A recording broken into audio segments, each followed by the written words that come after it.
Listen to me, please. You're like me, a Homo sapiens, a wise human. Life, a miracle in the universe, appeared around 4 billion years ago, and we humans, only 200,000 years ago. Yet we have succeeded in disrupting the balance that is so essential to life. Listen carefully to this extraordinary story, which is yours, and decide what you want to do with it.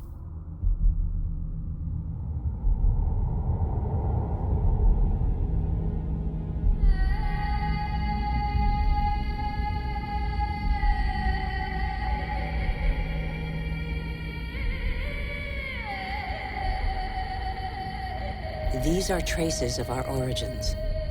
At the beginning, our planet was no more than a chaos of fire. A cloud of agglutinated dust particles, similar to so many similar clusters in the universe. Yet this was where the miracle of life occurred.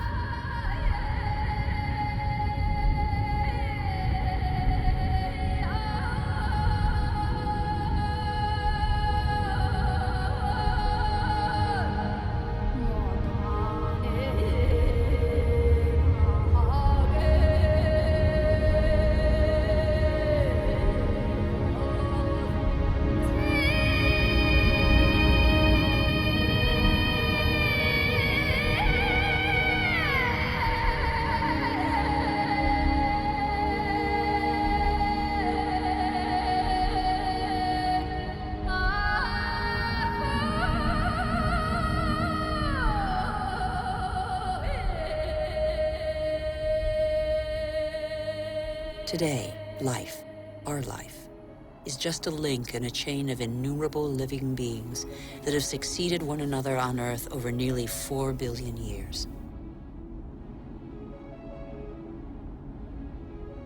And even today, new volcanoes continue to sculpt our landscapes. They offer a glimpse of what our Earth was like at its birth. Molten rock surging from the depths, solidifying, cracking, blistering or spreading in a thin crust before falling dormant for a time.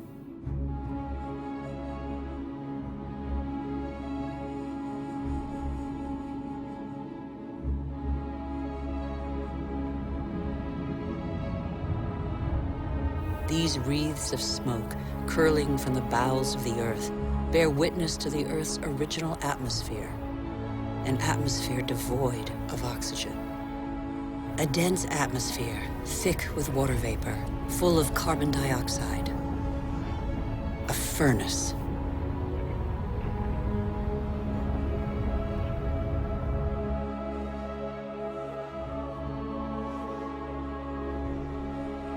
The Earth cooled. The water vapor condensed and fell in torrential downpours.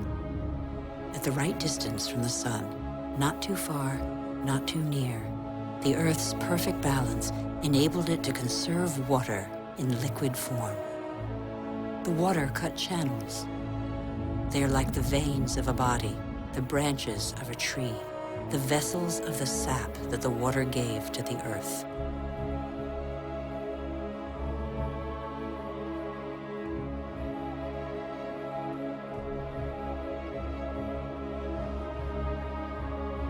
The rivers tore minerals from the rocks and gradually added them to the fresh water of the oceans. And the oceans became heavy with salt.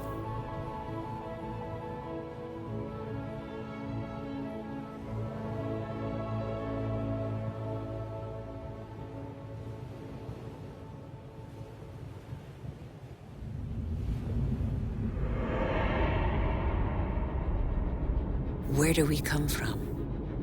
Where did life first spark into being? A miracle of time, primitive life forms still exist in the globe's hot springs. They give them their colors. They're called archaeobacteria.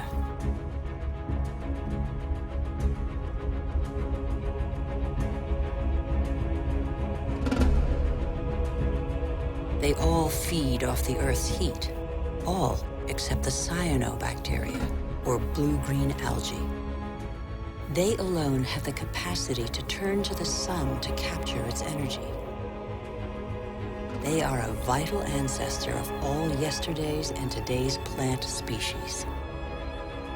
These tiny bacteria and their billions of descendants changed the destiny of our planet. They transformed its atmosphere.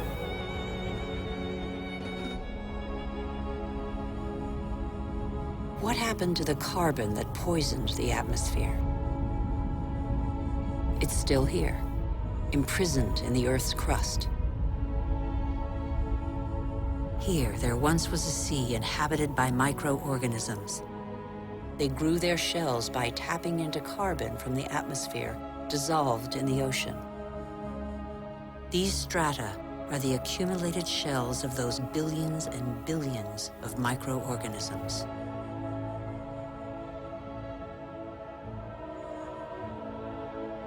Thanks to them, the carbon drained from the atmosphere and other life forms could develop. It is life that altered the atmosphere.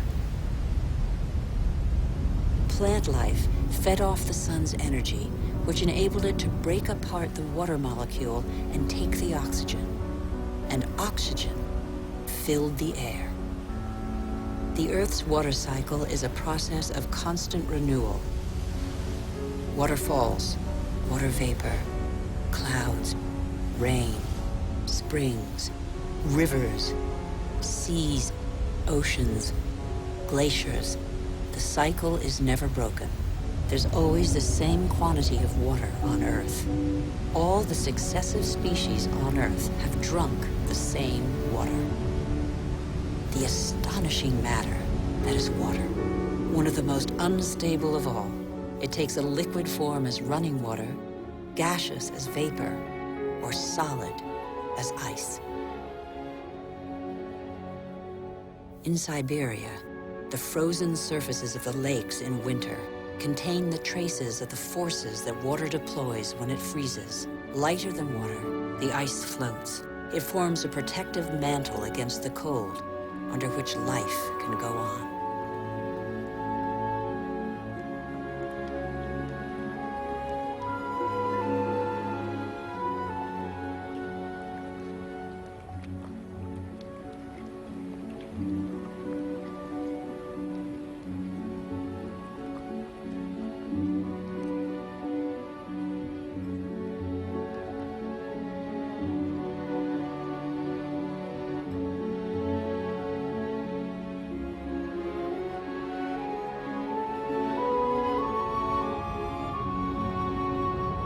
The engine of life is linkage. Everything is linked. Nothing is self-sufficient. Water and air are inseparable, united in life and for our life on Earth. Sharing is everything.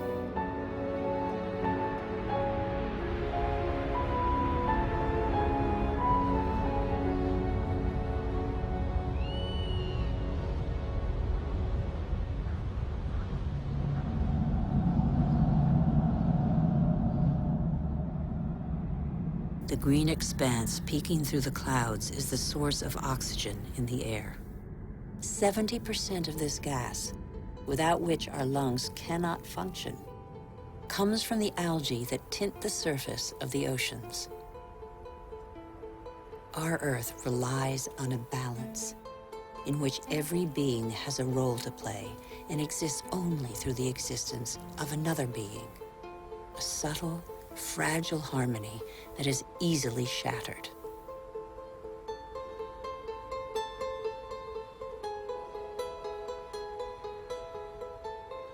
Thus, corals are born from the marriage of algae and shells. Coral reefs cover